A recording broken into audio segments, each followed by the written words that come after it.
What's good, YouTube? Just a casual nerd here, back again with another video. And today we're just gonna give a quick reaction slash review of the Prey film that was released on Hulu this week. Which, if you don't know, is just another movie in the Predator series. Now, I will say I think I've only watched like two of them before this one, but there's probably a total of, I don't know, 5 or 6 maybe. I could be wrong with that. Correct me if I'm wrong in the comments below.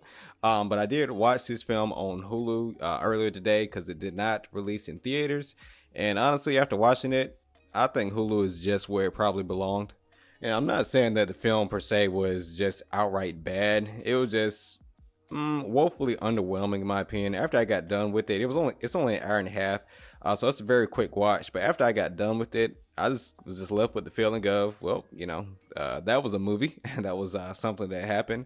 I'm gonna get into a couple more details of why I was kind of left with that.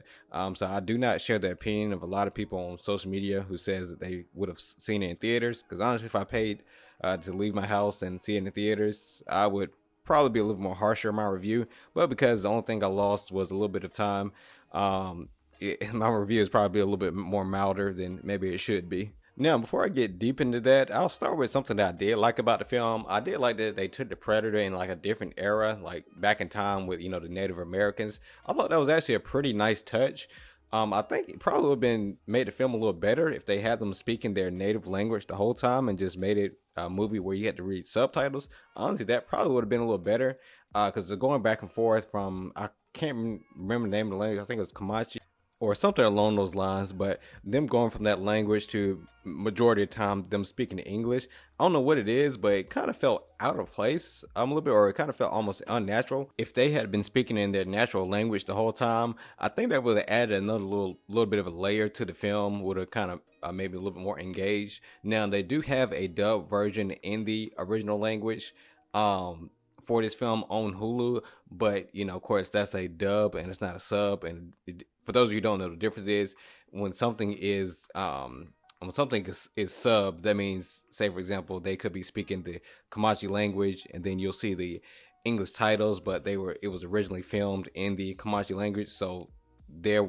language matches their mouth movements. But in the reverse with the dub, that means that usually another voice actor, they'll say the words, but it may not always match the mouth movements. If those of you who may watch anime, they'll be a little more familiar with those terms, but that's the difference. So they have a dub version, but in my opinion, a sub version as the OG one probably would have fared a little better. Now, the dub for this one could have been good. Like I said, I didn't watch it and I really don't plan to, but if you do, hey, let me know what you think about it. And now I want to quickly get into some things I really didn't like about it. I know one of the big things people was wondering before going into this film is, would it be quote unquote woke?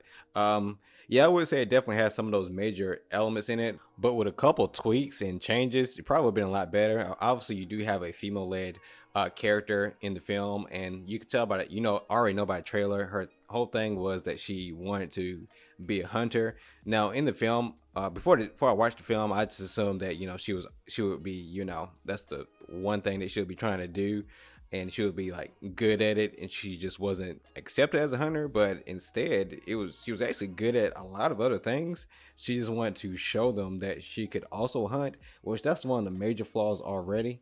Because you have a character who's she was really good at doing medicine, like she could basically heal people, and she was a really good tracker, and she had a dog. She was really good at those things. She was just a little bit weaker at hunting, which is okay.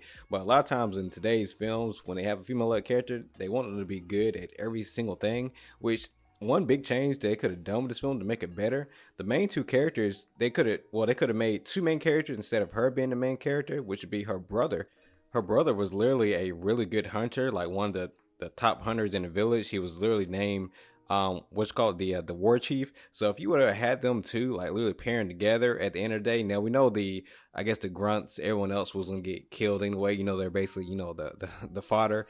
But for this film, if you would have had them basically being the main two, at the end trying to beat the Predator, that would have went really well because it would have made more sense. You had a hunter, then you had a good tracker. That combination would have been really good, but they instead opted to try to make her this supreme hunter, which I know they did have a little training montages, but that's not, that's different from trying to literally fight the predator. Because literally one day in the afternoon in broad daylight, she was having trouble killing a rabbit, and then literally the next night she fought and beat the predator on her own at that. I mean, I guess she had help from her dog too. I think what Nari had help from the dog, but essentially on her own. And then when she brought back the head of the predator, there was like it didn't seem like there was any type of remorse. I mean, it was literally her fault that they ended up having to fight the predator in the first place. So she literally got like a squadron killed, as well as her brother killed right in front of her. And it essentially was her fault, because she left the village to go, fight the predator on her own, and they went to go find her, and they all got killed. And then when she finally brought back the predator's head, she was named War Chief. Which, when her brother was named War Chief, when he brought back the lion, she was literally like kind of had a bad attitude about it, since she did help fight the lion, but she ended up getting knocked out and carried home by her brother. But yeah, she was like, she walked away when he got named War Chief, and then he tried to console her and all that, but she was kind of having the attitude and wanting to kind of prove a point. So they made her character unnecessarily unlikable. They could have made them, like I said, it could have made a duo main characters. She was good at these things, he was good at this thing. I mean, you still could, if you wanted to still have her one up him. I mean, you can technically say that he was just a good hunter, but she was good at both tracking and like healing, doing the medicine thing. So if you still want to have that dynamic, she was good at two things, whether while her brother was good at the one thing, which was hunting. So you still could have had that dynamic, and it worked. If you wanted her to still one up her brother, you still could have done that, and it been a good film. But if you really wanted to have like the female led character be the main hunter, honestly, it would have been a lot better if they would just made her be a good hunter from the get go. Like, she could have been a rare woman in the tribe that was a hunter. They could have, since it was an hour and a half movie, they could have just started with her, being on the front lines with the other hunters, instead of her trying to prove that she can actually hunt when she's already doing these other things.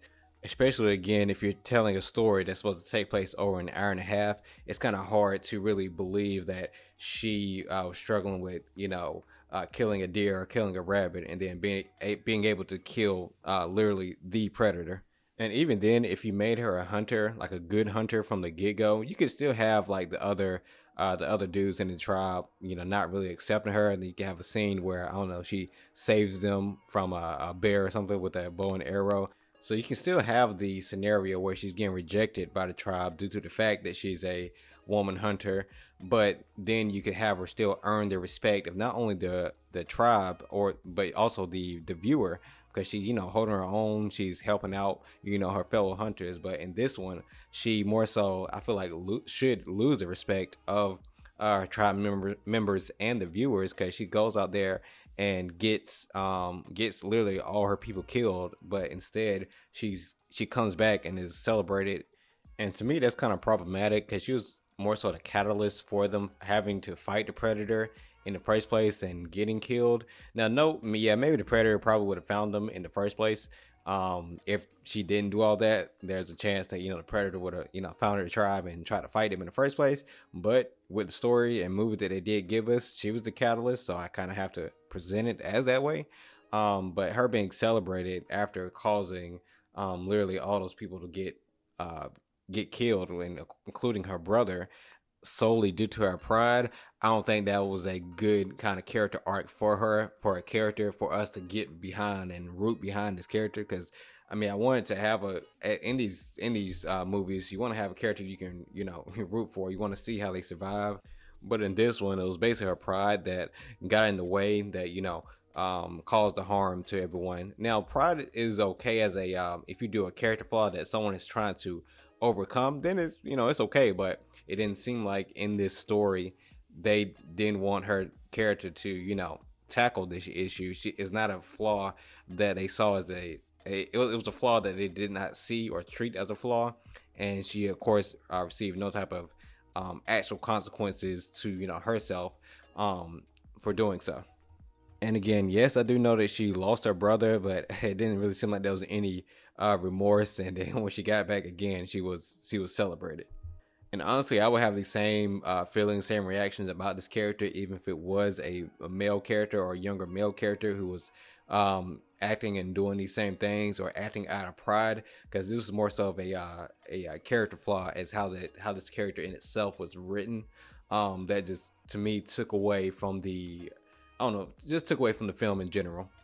And that was my major really problems with the movie in itself. Now some other nitpicky things was more so the dialogue. Now I know a lot of these actors and actresses, they were a little bit newer, not big names, which I thought that was cool. They wasn't trying to necessarily draw an audience based off a name, so I think giving them an opportunity to do these roles, I thought that was pretty cool actually. Now I will say I don't have a problem to say with the acting, but I felt like the dialogue and or maybe like the script, it was kind of I don't know, fan filmish a little bit. Sometimes it kind of felt more so like a fan film. What if? Rather than a big studio production, and you just may disagree with that opinion just objectively, but that's just kind of how I felt in some scenes. Now if it was if this was a fan film, yeah, then this would be pretty fantastic and pretty well done, but it wasn't. It was done by a bigger studio, just happened to be released on Hulu. Now another thing that I kind of like I said, these are more so the nitpicky issues, and that would be, it was pretty predictable. Now it's really kind of hard to be, I don't know, do something different with a Predator script or a Predator, premise, because the premise is they come and try to be basically the apex predator and fight other predators to basically be the top dog. So it's not really too much you can do with that premise. I mean, it's a cool, simple premise. And not saying, I'm not even going to say that's played out, because I don't think that it is, because there's still some potential there if executed well. But on this one, it was just pretty, predictable. I mean, I knew exactly when somebody was going to die. I knew exactly when the main character was going to win. So they really didn't do anything to push the boundaries outside of it just being set in a different time period. But these are my thoughts on the film. Like I said, it was pretty lackluster in my opinion. I really don't have a desire to see it again. With a couple, like some of the changes I suggested, it actually could have been a strong film. Like given the premise of it, it could have been a lot better, which, like I said, makes it disappointing. I think they're just the way they're writing certain characters in modern times is just taken away from it. I think a lot of times writers don't. I mean, yes, there was some character development, but when you have a character with flaws who don't really care to address the flaws and who don't really care about the consequences of the flaws, I think it's just a recipe for a disaster.